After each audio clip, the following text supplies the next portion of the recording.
புதிய வருடத்தில் மக்களை ஒன்றிணைத்து பிரதமர் ரணில் நாட்டில் இருக்கும்போதே ஆட்சியை கவிழ்த்து மாற்றத்தை ஏற்படுத்துவோம் என முன்னாள் ஜனாதிபதி மஹிந்த ராஜபக்ச தெரிவித்துள்ளார். பத்தரமுல்லை நெலுமாவத்தையில் அமைந்துள்ள தமது கட்சி காரியாலயத்தில் இன்று புதன்கிழமை நடைபெற்ற புதிய வருடத்தில் பணிகளை ஆரம்பிக்கும் நிகழ்வில் கலந்து கொண்ட அவர் அதன் பின்னர் ஊடகவியலாளர்களிடம் மேற்குறித்தவாறு குறிப்பிட்டுள்ளார். இதன்போது அவர் தொடர்ந்தும் குறிப்பிடுகையில்,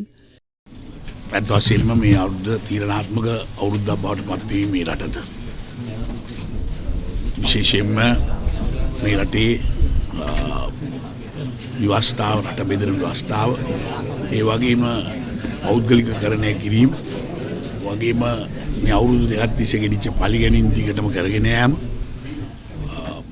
இந்த வருடமானது மிகவும் தீர்க்கமான முடிவுகளை எடுக்க வேண்டிய ஒரு வருடமாகும். இந்த நாட்டில் ஏற்படுத்தப்படவுள்ள அரசியல் அமைப்பானது நாட்டை பிளவுபடுத்தக்கூடியது. அத்தோடு தனியார் மயப்படுத்துவதற்கான முயற்சிகள் நடைபெறுகின்றன.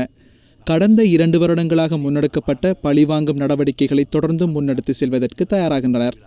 அத்தோடு நாட்டின் சொத்துக்களை விற்பனை செய்வது, மக்களின் நாளாந்த வாழ்க்கை செலவை அதிகரிப்பது என உயர்மட்ட வர்க்கத்திலிருந்து சாதாரண மக்கள் வரை அனைவரும் பல்வேறு பிரச்சினைகளுக்கு முகம் கொடுத்துள்ளனர்.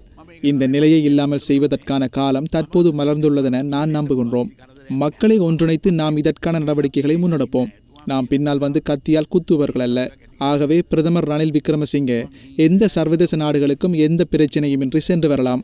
அவர் நாட்டில் உள்ள நேரத்திலேயே நாம் மாற்றத்தை ஏற்படுத்துவோம். அதுவும் ஜனநாயக ரீதியிலேயே மாற்றத்தை ஏற்படுத்துவோம். நீங்கள் எதிர்பார்த்து காத்திருங்கள்.